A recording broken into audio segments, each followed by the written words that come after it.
آج ہم نمازی کے لباس کے بارے میں پڑھیں گے۔ قرآن پاک میں ایک آیت آتی ہے سورۃ الاعراف میں کہ خذوا زینتکم عند کل مسجد، ہر مسجد کے نزدیک یا ہر مسجد میں اپنی زینت کا اہتمام کرو، اور زینت سے مراد یہاں لباس ہے۔ گویا نماز کی درستگی کا انحصار جہاں پاکیزگی پر ہے، صفائی پر ہے، وضو پر ہے، وہیں اس کے ساتھ ساتھ درست نماز کے لیے درست لباس کا ہونا بھی بے حد ضروری ہے۔ اگر لباس مناسب نہ ہو، سطر کے تقاضے پورے نہ کرتا ہو، تو نماز ضائع ہو جاتی ہے، کوشش رائے گاں جاتی ہے۔ تو اس لیے یہ بھی ایک بہت اہم باب ہے۔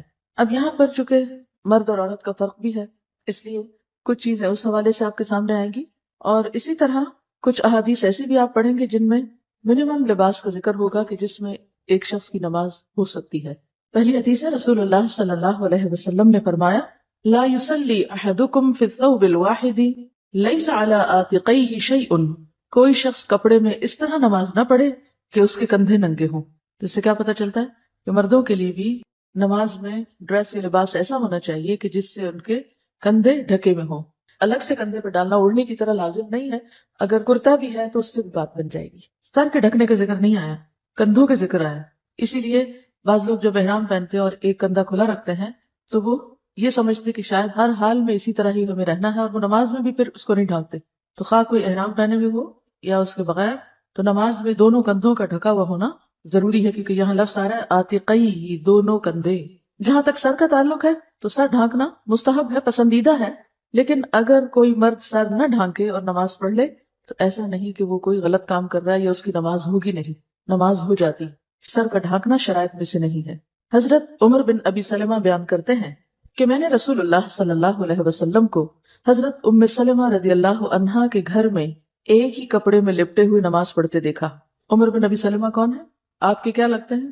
ربیب ہیں، حضرت ام سلمہ کے بیٹے ہیں، جو پچھلے شوہر یعنی ابو سلمہ سے تھے۔ تو وہ اپنی والدہ کے گھر حضور صلی اللہ علیہ وسلم کو، جو اس وقت آپ کی اہلیہ تھی، نماز پڑھتے ہوئے دیکھتے ہیں کہ ایک ہی کپڑا ہے اوپر سے نیچے تک، کہ آپ نے اس کی دونوں طرفیں اپنے کندھوں پر رکھی ہوئی تھی۔ صحابہ کرام نبی کریم صلی اللہ علیہ وسلم کے ساتھ نماز پڑھتے تھے، اور وہ اپنے تہبندوں کے چھوٹے ہونے کے سبب اپنی گردنوں پر باندھے ہوتے تھے، یعنی تہبند کا ایک حصہ اوپر سے بھی باندھ دیتے تھے۔ اور عورتوں سے کہہ دیا گیا تھا کہ جب تک مرد سیدھے ہو کر بیٹھ نہ جائیں اس وقت تک تم اپنے سر سجدے سے نہ اٹھانا، کیونکہ اس میں اہتمام تھا کہ کہیں جب وہ جھکے تو ان کی کوئی حصہ ایسا جو قابل ستر ہے وہ نظر نہ آئے۔ اب اس سے یہ بھی پتہ چلتا ہے کہ اس دور میں خواتین مسجد میں نماز پڑھتی تھی، اور اس طرح پڑھتی تھی کہ مردوں اور عورتوں کے بیچ میں کوئی دیوار یا کپڑا یا سطر یا چیز نہیں ہوتی تھی۔ اسی لیے ان کو کہا جا رہا ہے نا کہ وہ بعد میں سر اٹھائیں، تاکہ پہلے مرد اٹھا چکے۔ حضرت محمد بن المنکدر رحمۃ اللہ علیہ بیان کرتے ہیں کہ میں حضرت جابر بن عبداللہ کے پاس آیا تو وہ ایک کپڑے میں لپٹے ہوئے نماز پڑھ رہے تھے، اور ان کی چادر ایک طرف رکھی ہوئی تھی۔ جب وہ نماز سے فارغ ہوئے تو ہم نے ان سے کہا کہ اے ابو عبداللہ، آپ کی چادر پڑی رہتی ہے اور آپ نماز پڑھ لیتے ہیں؟ تو انہوں نے فرمایا، ہاں، میں نے نبی کریم صلی اللہ علیہ وسلم کو اسی طرح نماز پڑھتے دیکھا ہے، اور میں نے یہ چاہا کہ ایسا ہی کروں تاکہ تمہارے جیسے جاہل مجھے اس طرح نماز پڑھتے ہوئے دیکھ لیں کہ اس طرح نماز ہو جاتی۔ اس بات کو آپ سمجھنے کے لیے کہ کس طرح وہ ایک کپڑے میں پڑھتے تھے، آپ یہ سمجھے جیسے ساڑی ہوتی ہے، ایک ہی کپڑا ہوتا ہے نا ساڑی، کچھ حصہ نیچے کو ریپ کر لیتے ہیں اور کچھ پھر اوپر سے لپیٹ لیتے ہیں، تو وہ پہننے کا انداز ایسا ہوتا تھا کہ جس سے نیچے کا سطر بھی اور پھر کندھے بھی ڈھک جاتے تھے۔ اس بات کو اتنا واضح کرنے کی ضرورت کیوں تھی کہ کوئی بھی ایسا شخص جس کے پاس کم سے کم لباس بھی ہو تو وہ یہ نہ کہے کہ میں نماز نہیں پڑھ سکتا چونکہ میرے پاس لباس ہی نہیں ہے، اور کم لباس میں نماز ہی نہیں ہوتی۔ نہیں، نماز ہو جاتی ہے اگر آپ سطر کی ان حدود کو پورا کر دیں، ان حصوں کو ڈھانک لیں جن کا ڈھانکنا ضروری ہے، چاہے وہ ایک کپڑا ہو یا دو ہو یا تین ہو۔ رسول اللہ صلی اللہ علیہ وسلم نے نماز میں منہ ڈھانپنے اور صدل کرنے سے منع فرمایا ہے۔ اس کتاب کے اوپر جنہوں نے احادیث کی تخریج کی ہے وہ حاشیے میں لکھتے ہیں، اگر آپ نمبر 2 کو نیچے دیکھیں، اس حدیث کو کہ منہ نہ ڈھانکا جائے اور صدل نہ کیا جائے، اسے امام حاکم اور حافظ ذہبی نے صحیح کہا ہے۔ میرے علم میں اس حدیث کی 2 ہی سندیں ہیں، ایک سند حسن بن ذکوان کی تدلیس کی وجہ سے ضعیف ہے، اور دوسری اصل بن سفیان ضعیف راوی ہے۔ اس سے پتہ کیا چلتا ہے کہ اگرچہ روایت موجود ہے مگر ضعیف ہے۔ اس حدیث میں منہ ڈھانپنے سے روکا گیا ہے، لیکن بعض جگہیں ایسی ہوتی ہیں جہاں پر سخت لو پڑ رہی ہوتی، یا خواتین ہیں جو نقاب اوڑے ہوئے ہیں، یا پھر سخت سردی کا موسم ہے کہ جس میں آپ کو جسم کے ساتھ منہ بھی ڈھانکنا ہے، تو کیا ایسے میں پھر نماز نہیں ہوگی؟ کیا ہوگا؟ تو اس میں یہ ہے کہ روایت ضعیف ہے، نماز ہو جاتی ہے اگر منہ ڈھکا ہوا ہو۔ عام حالات میں، نارمل حالات میں انسان کو اس طرح نہیں کرنا چاہیے، لیکن اگر ضرورت ہو تو ایسا کیا جا سکتا ہے، کیونکہ جن ملکوں میں بہت سخت سردی ہوتی ہے وہاں پر آپ ناک ننگا نہیں رکھ سکتے، ورنہ ناک ٹوٹ کے گر جائے گا، وہ بھی فریز ہو جائے گا۔ تو کہنے کا مطلب یہ ہے کہ دین میں بہت وسعت ہے. صدل کیا ہوتا ہے؟ کسی چادر یا کپڑے کو اس طرح اوڑھنا کہ دونوں طرف سے آگے کو لٹکا لیا جائے بغیر اس کے کہ اس کی ایک بل دیا جائے یا اس کو آگے سے باندھا جائے، یعنی کھلا چھوڑ دیا جائے. تو ویسے جیسے آپ دوپٹہ اوڑھے اور اس کے دونوں کنارے اگلی طرف کو کھلے چھوڑ دیں، جیسے اسکارف بھی بالکل ہی کھلا چھوڑ دیں آپ، یعنی اوپر سے نیچے. اس سے کیوں روکا گیا ہے؟ کیونکہ اس سے نماز کے خشوع پہ فرق پڑتا ہے. جب آپ رکوع کرتے ہیں وہ آگے لٹک جائے گا، ہاں؟ پھر جب آپ اٹھیں گے اور سجدے میں جائیں گے ہو سکتا ہے آپ کے گھٹنوں کے نیچے وہ آ جائے. جب دوبارہ آپ اٹھیں تو ان کو نکالتے نکالتے آپ کی نماز میں اتنی حرکت ہو جائے کہ آپ کا سارا خشوع ختم ہو کر رہ جائے. تو مراد اس سے یہ ہے کہ ایسا لباس نہیں پہننا چاہیے کہ جس کے پہننے سے انسان کی نماز کی ادائیگی میں کسی قسم کا کوئی خلل آئے. رسول اللہ صلی اللہ علیہ وسلم کے ساتھ عورتیں نماز فجر ادا کرتی تو وہ اپنی چادروں میں لپٹی ہوئی ہوا کرتی تھی. اس سے پتہ چلتا ہے کہ عورت کو چادر میں لپٹ کر نماز پڑھنا چاہیے. رسول اللہ صلی اللہ علیہ وسلم نے فرمایا بالغ عورت کی نماز اوڑھنے کے بغیر نہیں ہوتی. تو اس سے یہ پتہ چلتا ہے کہ عورت کو نیچے والے ڈریس کے علاوہ جیسے لمبا قمیص پہنی ہوئی ہے یا کیپ رکھی ہوئی ہے تو صرف وہ کافی نہیں، عورت کے لیے اوڑھنی ضروری، یعنی دوپٹہ ضروری ہے. اب اس کاف کی قسم کا ہو یا پھر سیدھا لمبا دوپٹہ ہو یا چادر ہو تو یہ لازم ہے. بعض لوگ یہ کہتے ہیں نا کہ اگر ہم نے کوٹ پہنا ہوا ہے اور اوپر سے کیپ پہن لیں اور ہمارا سر ڈھک جائے تو یہ کافی ہے. یا بعض لوگ اسکارف اس طرح اٹھتے ہیں کہ وہ سارے کا سارا کوٹ کے اندر ڈال لیتے ہیں اور اوپر سے کوئی چیز لپٹی بھی نہیں آتی. تو یہ درست نہیں. یعنی عورت کی نماز کے لیے کیا ضروری ہے کہ دوپٹہ یا اسکارف یا چادر وٹ ایور اوپر سے اس طرح بکل اس کی ماری جائے اور اس میں نماز پڑھی جائے. یعنی یہ واضح حدیث ہے کہ عورت کی نماز اوڑھنے کے بغیر نہیں ہوتی، دوپٹے کے بغیر نہیں ہوتی. حضرت ام سلمہ رضی اللہ عنہا فرماتی ہیں عورت اوڑھنی اور ایسے لمبے کرتے میں نماز پڑھے جس میں اس کے قدم بھی چھپ جائیں، یعنی نیچے تک آنا چاہیے، ٹخنے وغیرہ ڈھکے ہوئے ہونے چاہیے.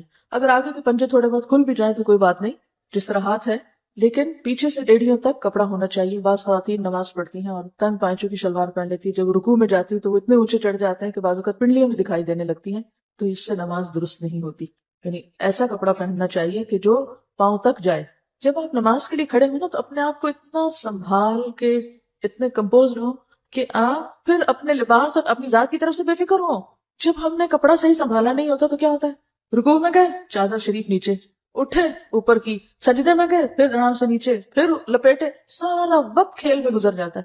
موٹی موٹی ہم نے اون کی پشمینے کی چادریں اڑی بھی ہوتی ہیں، بھاری بھرکم، وہ ہر سجدے رکوع کے ساتھ نیچے، ہر حرکت کے ساتھ اوپر سے اتر جاتی. یا ایسے سلکی دوپٹے ہوتے ہیں کہ سارا وقت انہی کے لپیٹ میں گزر جاتا ہے. پھر اوڑھنی بھی ایسی نہ ہو، یعنی اتنا چھوٹا سا اسکارف کہ جو بمشکل آپ کی گردن اور کان ڈھانکے، اور بعض لوگوں کی تو گردن بھی نہیں ڈھانکتا اسکارف، یعنی اس طرح اسکارف اڑا ہوا ہوتا ہے کہ پورا سینہ کھلا ہوتا ہے. حالانکہ قرآن پاک میں واضح طور پر کیا ہے، وَلْيَضْرِبْنَ بِخُمُرِهِنَّ عَلَى جُيُوبِهِنَّ، کہ وہ اپنے خمار یا اپنے جو دوپٹے ہیں وہ اپنے سینے پہ ڈالیں. تو نماز میں جو دوپٹہ آپ ڈالیں گے اس سے آپ کا سینہ ڈھکا ہوا ہونا چاہیے، اور اسی طرح گردن، کان، یہ تمام چیزیں، لیکن ماتھا نہیں ڈھکا ہوا ہونا چاہیے کیونکہ سجدے کی جگہ خالی ہونی چاہیے. اگر ایک ماں بچے کو لے کے نکلتی ہے تو اس کے اتنا بھاری بیگ لے کے نکلتی ہے، ساتھ اس میں دودھ بھی، اس میں نیپیاں بھی، اس میں یہ بھی ہے اور وہ بھی ہے. تو اگر ہم کہیں سفر کو نکل رہے ہیں یا کسی فنکشن میں جا رہے ہیں اور بڑی مجبوری ہے کہ ہم بہت ہی بھاری بھرکم لباس میں ڈریس اپ ہوں، جو کہ ہے مجبوری نے ہم نے خود ہی بنا لی اپنے لیے، کیونکہ سب کچھ ہم نے خود ہی تجویز کیا ہوا ہے، تو پھر کم از کم اگر ہمیں پتہ نماز کا وقت آنے والا ہے تو ایک دوپٹہ لپیٹ کے اپنے بیگ میں ڈال لیں، یا ایک ایسی چیز کہ جس سے آپ اپنی نماز تو سکون سے پڑھیں. ویسے تو اگر آپ پوری طرح ڈریس اپ ہیں، حجاب میں ہیں، تو پھر میرا خیال ہے کہ نماز کے وقت میں بھی مشکل نہیں ہوتی. تو نماز کے لیے ایسے دوپٹے بنائیں یا ایسا لباس بنائیں کہ جس میں آپ کو لباس کی طرف سے بے فکری ہو جائے، بس ایک دفعہ پہنا، باندھا، خلاص، اب آپ پورے کے پورے نماز کی طرف.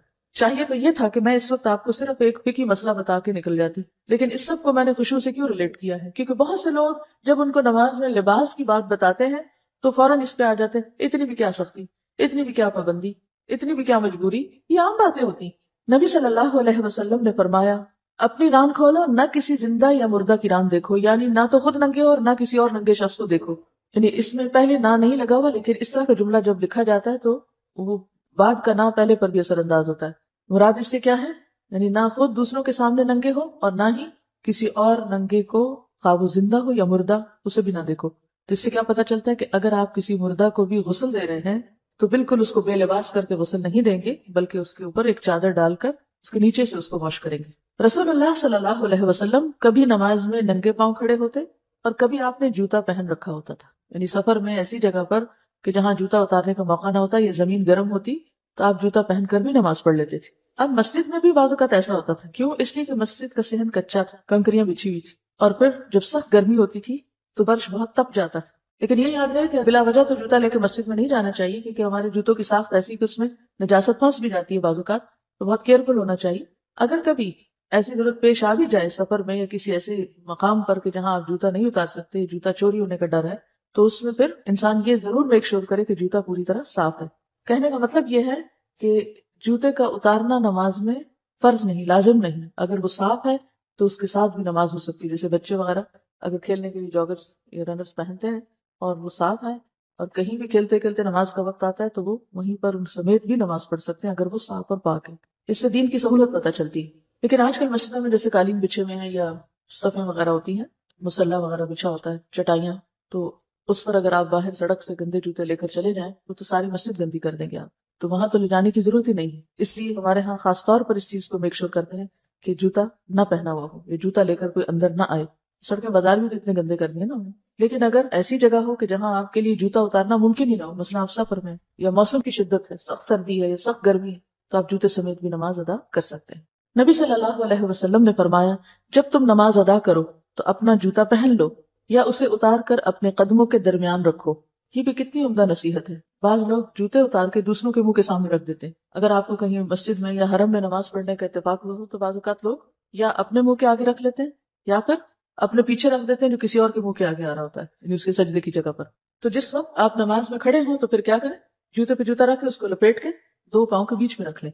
یعنی کتنی اچھی تہذیب ہے جو آپ صلی اللہ علیہ وسلم نے سکھائی کہ اس میں نہ خود کو تکلیف ہوگی اور نہ ہی کسی اور کو۔ پھر اس کے بعد ایک اور روایت میں ہے، آپ نے فرمایا، یہودیوں کی مخالفت کرو، وہ جوتے اور موزے پہن کر نماز ادا نہیں کرتے۔ یعنی ان کے ہاں سختی ہے اس بات کی کہ نہ وہ موزے پہن کے نماز پڑھتے ہیں اور نہ ہی جوتے پہن کے۔ نبی صلی اللہ علیہ وسلم نے فرمایا، جب تم مسجد میں آؤ تو جوتوں کو اچھی طرح غور سے دیکھ لو، اگر ان میں نجاست نظر آئے تو ان کو زمین پر اچھی طرح رگڑو، پھر ان میں نماز ادا کرو۔ نبی صلی اللہ علیہ وسلم فرماتے ہیں، جب تم نماز ادا کرو تو جوتوں کو دائیں یا بائیں نہ رکھو بلکہ قدموں کے درمیان رکھو، کیونکہ تمہارا بایاں دوسرے نمازی کا دایاں ہوگا۔ ہاں، اگر بائیں جانب کوئی نمازی نہ ہو تو بائیں جانب رکھ سکتے ہو۔ تو اس سے کیا پتہ چلتا ہے کہ خاص طور پر اگر صف میں آپ نماز پڑھ رہے ہیں تو اس میں اگر آپ بیچ میں جوتا رکھتے ہیں تو ایک تو صف ٹوٹے گی، گیپس آ جائیں گے، دوسرے یہ ہے کہ جوتے کو اپنے دائیں طرف مت رکھو، بائیں طرف رکھو۔ ہاں، اگر صف کا اینڈ ہو رہا ہے اور بائیں جانب کوئی بھی نہیں تو پھر کیا کرو، وہاں رکھ سکتے، سامنے یا پیچھے رکھنے کی بجائے، یا پھر اگر بیچ میں نہ رکھنا چاہیں تو بائیں طرف اگر کوئی نہ ہو پھر آپ بائیں طرف رکھیں۔ اس سے آپ دیکھیں کہ آپ صلی اللہ علیہ وسلم نے کتنی باریکی کے ساتھ کتنی تدبیر سکھائی ہے مختلف کاموں کے کرنے کی، کتنے خوبصورت انداز سکھائے۔ یہ باتیں پتہ تھیں آپ کو پہلے؟ نہیں، عموماً نہ پتہ ہوتی ہیں، نہ ہم عمل کرتے ہیں، نہ ہی سیکھتے ہیں، نہ ہی سکھاتے ہیں۔ اسی لیے ہماری زندگی بس ایک ہیزرڈ قسم کی بے انتظام زندگی، بس جو کام جیسے آیا، جیسے دل کیا ویسے کر لیا، جو خود کو سہولت ہوئی وہ کر لیا، جو من مانی ہوئی، مرضی ہوئی وہ کر لیا، یہ نہ دیکھا کہ دوسرے کو اس سے یا اوور آل ایک ماحول پر اس سے کیا فرق پڑتا ہے۔ حضرت عبداللہ بن عباس رضی اللہ عنہ نے عبداللہ بن حارث کو دیکھا کہ وہ پیچھے سے بالوں کا جوڑا باندھ کر نماز پڑھ رہے تھے۔ آج بھی اور اس زمانے میں بھی لوگ بعض اوقات تھوڑے لمبے بال رکھ لیتے تھے، تو انہوں نے کیا کیا، نماز میں بالوں کو اکٹھا کر کے جیسے پونی ٹیل وغیرہ ہوتی ہے اس طرح، یا ان کو اوپر کر کے باندھ دیا۔ عبداللہ بن عباس اٹھے اور ان کے جوڑے کو کھول دیا۔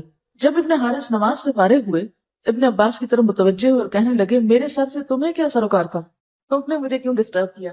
ابن عباس نے کہا، میں نے رسول اللہ صلی اللہ علیہ وسلم کو یہ فرماتے ہوئے سنا ہے، بے شک اس طرح کے آدمی کی مثال اس شخص کی سی ہے جو مشکل بندھی ہوئی حالت میں نماز ادا کرے، یعنی اس کو بیڑیوں میں جکڑا ہوا۔ جوڑا ایسا ہے کہ ایک ہے بال کھلے جس میں آپ ریلیکس ہیں، اور جو ہی آپ نے بال اس طرح باندھے کہ وہ ٹائٹ ہو گئے کہ جس سے آپ کی توجہ جو ہے وہ اس طرف جاری ہے، یا پھر یہ کہ وہ اونچے ہو گئے کہ جس سے آپ کا جو پیچھے سے بال ابھر کے دوسرا سر نظر آ رہا ہے، تو اس سے منع کیا گیا ہے۔ تو اس سے یہ پتا چلتا ہے کہ نماز میں انسان بالکل ریلیکس رہے، بالکل یکسو رہے، کیونکہ اگر انسان اس وقت کسی بھی چیز میں بندھا ہوا اپنے آپ کو فیل کرتا ہے، اور اس سے صرف جڑا ہی نہیں بلکہ ٹائٹ لباس یا اس طرح کا لباس کہ جس میں انسان خود کو قید محسوس کرے اور پورا خشوع نہ آ سکے، تو وہ نماز کی خشوع میں رکاوٹ بنتا ہے، اور اگر خشوع نہیں تو نماز ہی کیا۔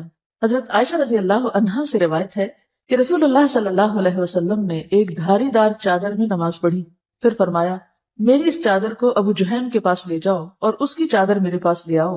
کیوں؟ اس لیے کہ اس چادر کی دھاریوں نے مجھے نماز میں خشوع سے غافل کر دیا۔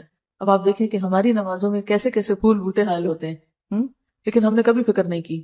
اس سے کیا پتہ چلتا ہے کہ دیوار پہ کوئی ایسی چیزیں لگی ہوئی ہیں، یا پھر جائے نماز پر بہت سی دھاریاں اور رنگ برنگ کے ڈیزائن بنے ہوئے ہیں، جو مختلف شکلوں میں نظر آتے رہتے ہیں نماز میں کھڑے ہو کے، کبھی وہ کسی کی شکل بن جاتی ہے، کبھی کوئی ڈیزائن بن جاتا ہے، تو ایسی چیزوں پر نماز پڑھنے سے اجتناب کرنا چاہیے۔ اب ہم یہ تو نہیں کہہ سکتے کہ اس کی نماز ہی نہیں ہوئی، لیکن یقینی طور پر اس کو خشوع کا درجہ حاصل نہیں ہوا۔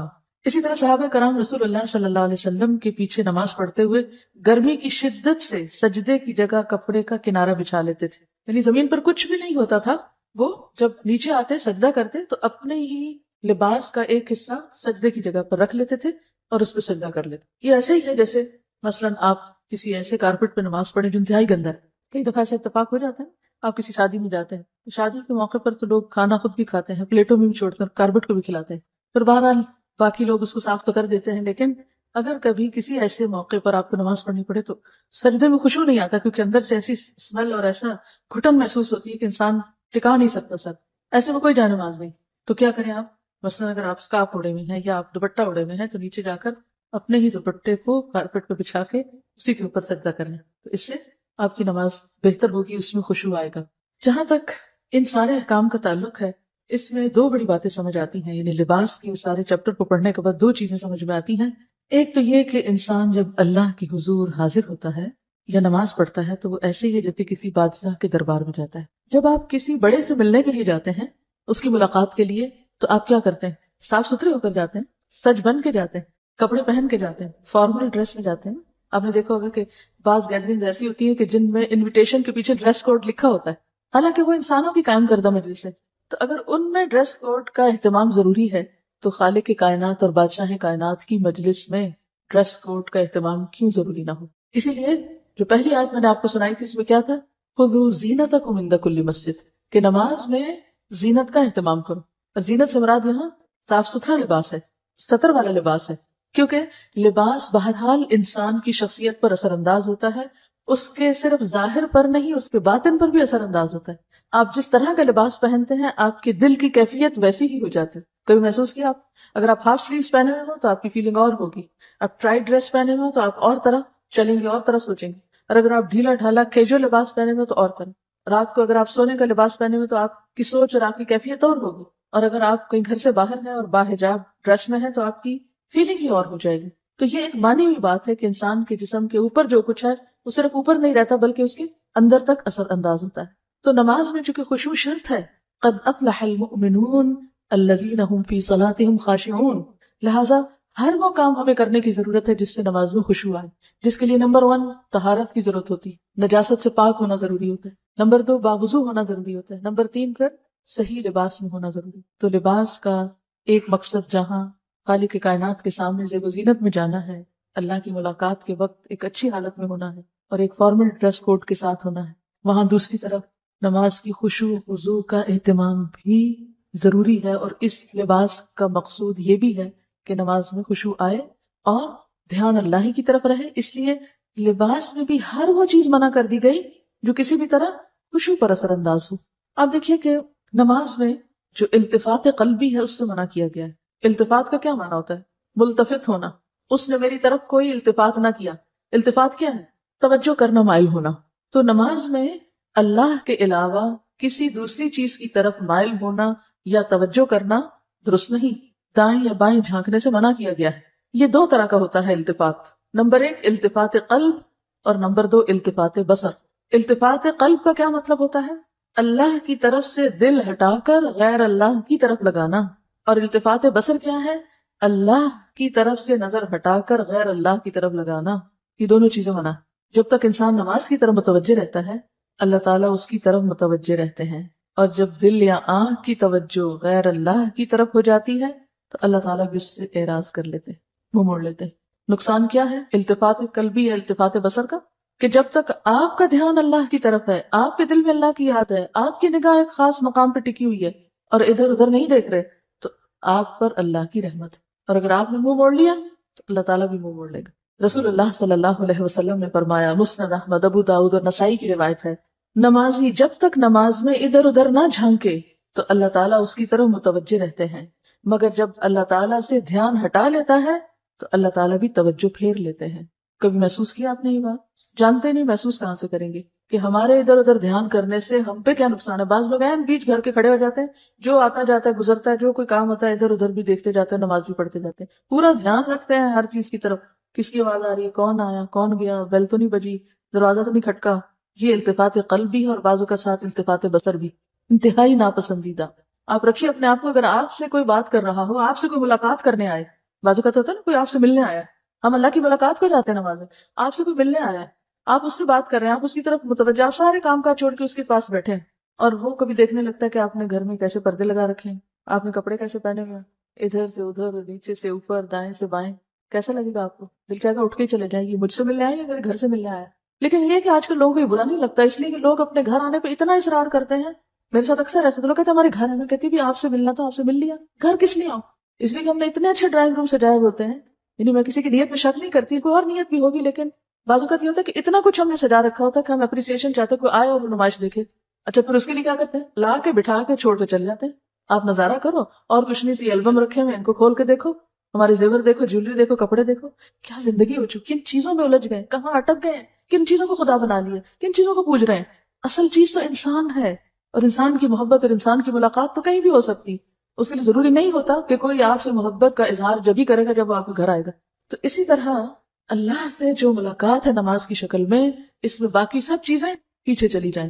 نماز میں کھڑے ہونے کی جگہ, پوزیشن, لباس, ہر چیز ایسی ہونی چاہیے کہ جس سے خشوع میں مدد ملے, کیونکہ اگر آپ نے اللہ کی طرف توجہ نہ کی تو وہ بھی آپ سے توجہ پھیر لے گا. رسول اللہ صلی اللہ علیہ وسلم سے جب نماز میں دائیں بائیں جھانکنے کے متعلق دریافت کیا گیا تو آپ نے فرمایا, شیطانی جھپٹ ہے. یہ کیا ہے؟ شیطانی جھپٹ ہے, جو کہ شیطان نمازی کی نماز سے جھپٹ مارتا ہے.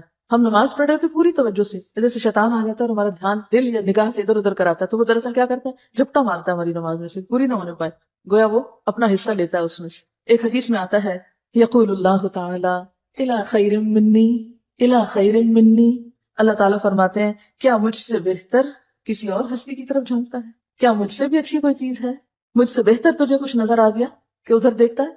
آپ ذرا اس چیز کو محسوس کریں کہ جب ہم دھیان ہٹا کے کوئی اور ہی باتیں سوچنا شروع کر دیتے ہیں اور کوئی اور ہی چیزیں دیکھنے لگتے ہیں یا کہیں اور ہی کان لگا دیتے ہیں, اور توجہ نماز میں تو کم ہوتی ہے اور ادھر ادھر بہت زیادہ ہوتی ہے, تو اللہ تعالیٰ کیا فرماتے ہیں, الی خیر منی, کدھر دیکھتے ہو, مجھ سے اچھی کوئی چیز مل گئی تم کو. حسان بن عطیہ کا قول ہے, دو آدمی ایک ہی نماز میں کھڑے ہوتے ہیں لیکن ان دونوں کے درمیان زمین و آسمان کا فرق ہوتا ہے.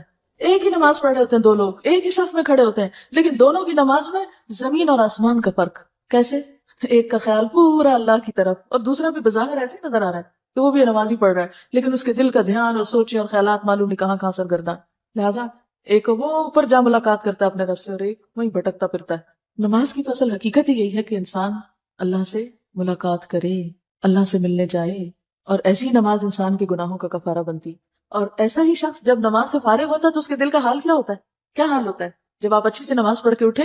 ایسا لگتا ہے بوجھ ہٹ گیا, خوش ہو کر آپ نکلتے ہیں اس سے, اگلی نماز کا انتظار کرتے ہیں, کیونکہ آپ کو خوشی ملی نا, کیونکہ جس چیز کو آپ انجوائے کرتے ہیں اسے آپ بار بار کرنا چاہتے ہیں. لیکن چونکہ ایک نماز ہی ٹھیک نہیں پڑھتے لہٰذا اس میں مزہ نہیں آتا, تو اگلی کہاں سے پڑھنے کو دل جائے گا؟ تو وہ کیسی نماز ہوتی ہے جسے آنکھوں کی ٹھنڈک کہا جاتا ہے, جسے دل کا سکون کہا جاتا ہے, جو روح کی تسکین کا سبب بنتی, جو دنیا میں ہی اس کو ایک جنت کا مزہ چکھا دیتی, جیسے وہ جنت سے ہو کے آ رہا ہے, ایسی خوشی اس کے دل کو دیتی, اور جسم بھی اور دل اور روح ہلکا پھلکا ہو جاتا ہے.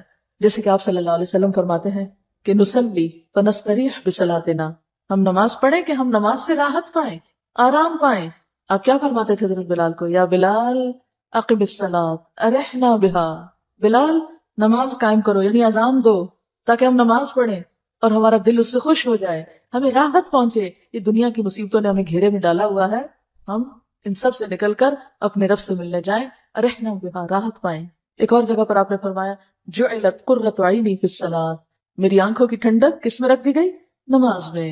اور جو شخص اچھی نماز پڑھتا ہے تو اس شخص کو ایک راحت اور سکون اور خوشی خود کو ملتی تو ہے, اس کے ساتھ نماز بھی اس کے لیے دعا کرتی, اور جو شخص نماز کو بگاڑتا ہے نماز اس کے لیے بد دعا کرتی ہے. کہتے ہیں نا نماز نور ہے یا برہان ہے, تو بات یہ ہے کہ نماز اٹھتی ہے نا, جب نیک عمل اٹھتا ہے, جب آپ نماز پڑھتے ہیں تو وہ اوپر اٹھا لیا جاتا ہے, اور وہ اس حال میں اٹھتی ہے کہ وہ نمازی کو دعائیں دے رہی ہوتی ہے. کیا دعا دیتی ہے؟ حفظک اللہ کما حفظتنی, اللہ تیری حفاظت کرے جیسا کہ تو نے میری حفاظت کی, اللہ تیری حفاظت کرے. نماز کی دعا لیتا ہے انسان جیسے تو نے میری حفاظت کی. لیکن جو شخص نماز میں خشوع خضوع نہیں کرتا تو وہ اس کو ضائع کر دیتا ہے. اور حدیث میں آتا ہے کہ وہ پرانے کپڑے کی طرح لپیٹ کر نمازی کے منہ پہ ماری جاتی. وہ کہتی ہے ضیعک اللہ کما ضیعتنی، اللہ تجھے ضائع کرے، اللہ تجھے برباد کرے جیسے تو نے مجھے برباد کیا. رسول اللہ صلی اللہ علیہ وسلم نے فرمایا کوئی مومن پوری طرح وضو کر کے نماز کے لیے وقت پر اٹھ کر اسے ادا کرے، اسے بے وقت نہ کرے، نہ اس کے رکوع اور سجود اور باقی ارکان میں کسی قسم کا نقص آنے دے، تو وہ سفید اور نور سے چمکتی ہوئی اللہ عز و جل کی طرف اٹھائی جاتی ہے، جس کی روشنی سے مشرق و مغرب چمک اٹھتے ہیں، حتیٰ کہ چڑھتے چڑھتے اللہ تعالیٰ کے پاس پہنچ جاتی ہے. لیکن جو نماز کے لیے اٹھے، نہ پورا وضو کرے، نہ وقت پہ ادا کرے، چوروں کی طرح اس کے رکوع سجدے اور دیگر ارکان کی چوری کرے، یعنی جلدی جلدی بس ٹوکرے مارے، تو سیاہ و کالی ہو جاتی ہے اور اس کے سر سے بھی اوپر نہیں جاتی. اسے بددعا دیتی ہے کہ خدا تجھے اسی طرح ضائع اور برباد کرے جس طرح تو نے مجھے ضائع اور برباد کیا. اس لیے کس قدر ضروری ہے کہ ہم سارے کاموں میں سے سب سے پہلے اپنی نمازوں کی طرف توجہ فرمائیں، ان کی حفاظت کریں. اور یہ جتنے مسئلے مسائل بتائے جا رہے ہیں یہ اس لیے نہیں کہ یہ کہا جائے کہ اتنی بھی کیا ریجیڈیٹی کہ اگر دوپٹہ آگے پیچھے ہو گیا، اگر کپڑا باریک ہو گیا تو کیا فرق پڑتا ہے. نہیں، یہ سب کچھ نماز کی حفاظت کے لیے ہے، نماز کو صحیح معنوں میں ادا کرنے کے لیے ہے. وآخر دعوانا ان الحمد للہ رب العالمین.